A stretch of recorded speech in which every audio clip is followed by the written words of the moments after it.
11वें अध्याय अंतर्राष्ट्रीय व्यवसाय को शुरू करने जा रहे हैं। आपने पिछले अध्याय में आंतरिक व्यवसाय या व्यापार के बारे में पढ़ा, जिसमें हमने देखा कि इसमें वो व्यापारिक क्रियाएं शामिल होती हैं जो एक देश की सीमा के भीतर की जाए। इसके विपरीत अंतर्राष्ट्रीय व्यवसाय में वो व्यावसायिक क्रियाएं होती हैं जो एक राष्ट्र की सीमाओं के पार की जाती हैं। अर्थात जब व्यवसाय या व्यापारिक क्रियाएं दो या दो से अधिक देशों के बीच की जाएं तो उन्हें अंतर्राष्ट्रीय व्यावसायिक क्रियाओं का नाम दिया जाता है।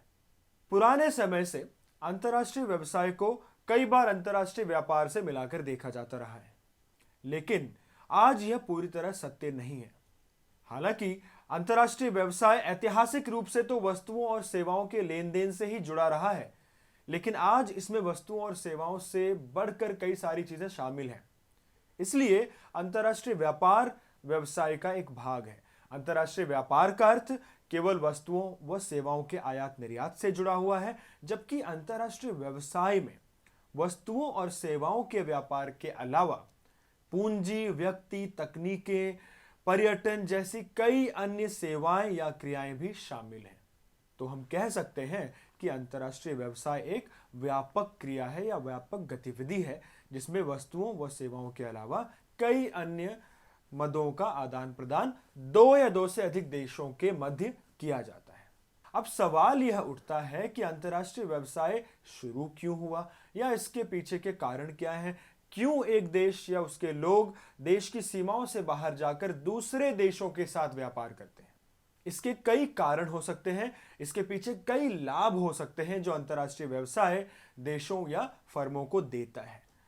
लेकिन इनमें से सबसे बड़ा कारण यह है कि कोई भी देश अपनी आवश्यकताओं के लिए सभी वस्तुओं या सेवाओं का भली प्रकार से व सस्ते मूल्य पर स्वयं उत्पादन नहीं कर सकता।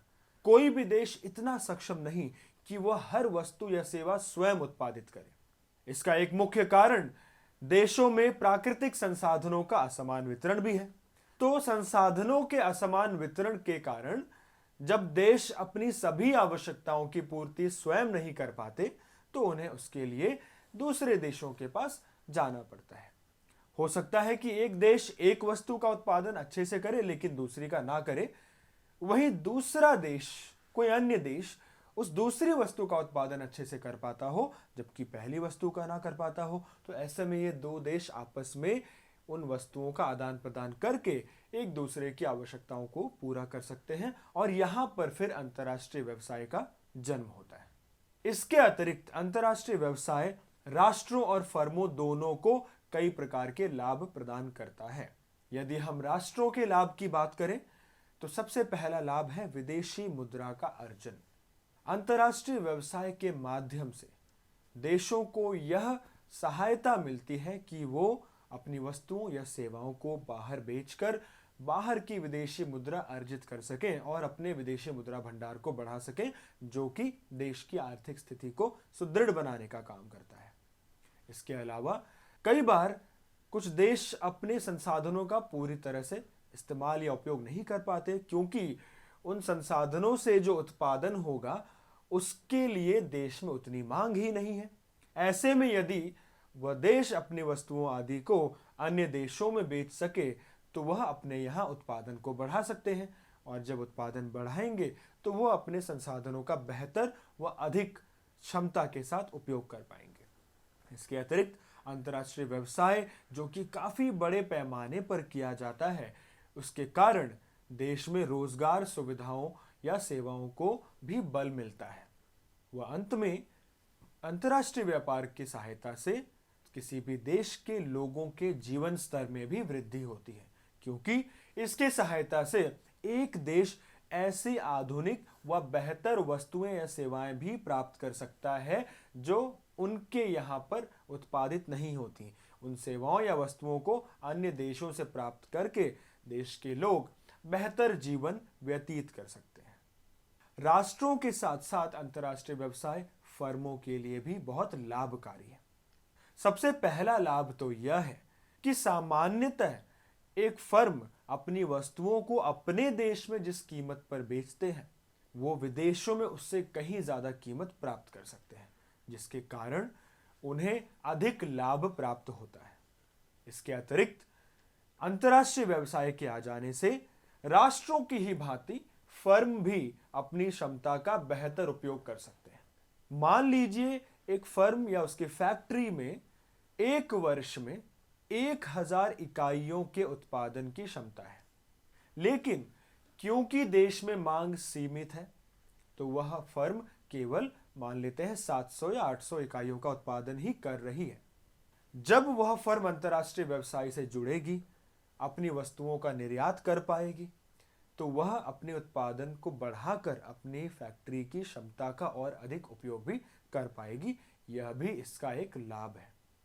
इसी प्रकार फर्म को अपने उत्पादन को बढ़ाकर अपने उद्योग के विकास की संभावनाओं को बढ़ाने का मौका मिलता है।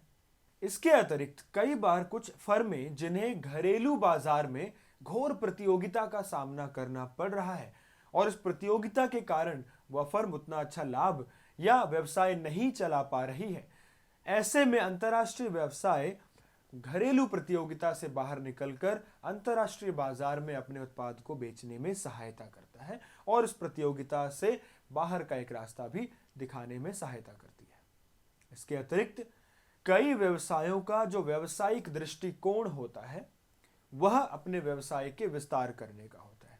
कुछ व्यवसाय हमेशा इस तलाश में रहते हैं कि वो कैसे अपने व्यवसाय की सीमाओं को बढ़ाएं, अधिक से अधिक देशों या अधिक से अधिक उपभोक्ताओं तक पहुंचे, वह एक बड़े बाजार के हिस्से पर कब्जा करें। ऐसे में अंतर्राष्ट्रीय व्यवसाय भी उनकी सहायता करता है अपने व्यापारिक दृष्टिकोण को पूरा कर पाने में। तो इस प्रकार हमने देखा कि अंतर्राष्ट्रीय व्यवसाय ना केवल जरूरत है, क्योंकि किसी भी देश के पास सभी वस्तुएं पूरी तरह उपलब्ध नहीं है, बल्कि यह जरूरत से भी आगे बढ़कर कई सारे अन्य लाभ भी प्रदान करता है। अंतर्राष्ट्रीय व्यवसाय को आगे और विस्तार से जानने से पहले आइए एक बार इसे घरेलू व्यवसाय से तुलना करके देखें कि अंतर्राष्ट्रीय व्यवसाय और घरेलू व्यवसाय में क्या क्या अंतर है।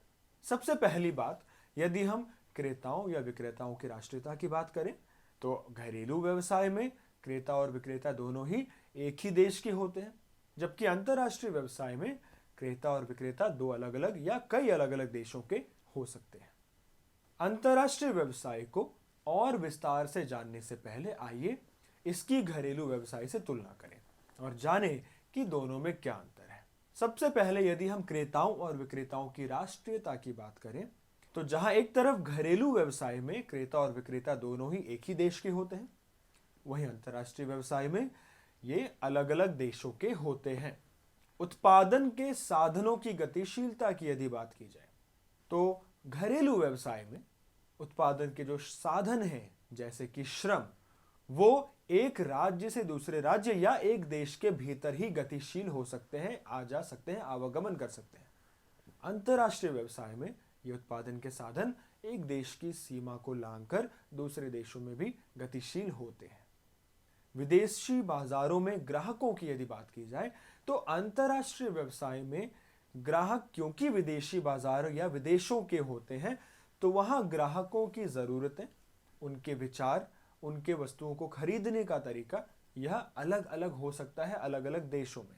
जबकि घरेलू व्यवसाय में क्योंकि सभी ग्राहक एक ही देश के होते हैं, संस्कृति एक समान होती है, तो कहीं ना कहीं उनके लेन देन का तरीका भी एक जैसा होता है।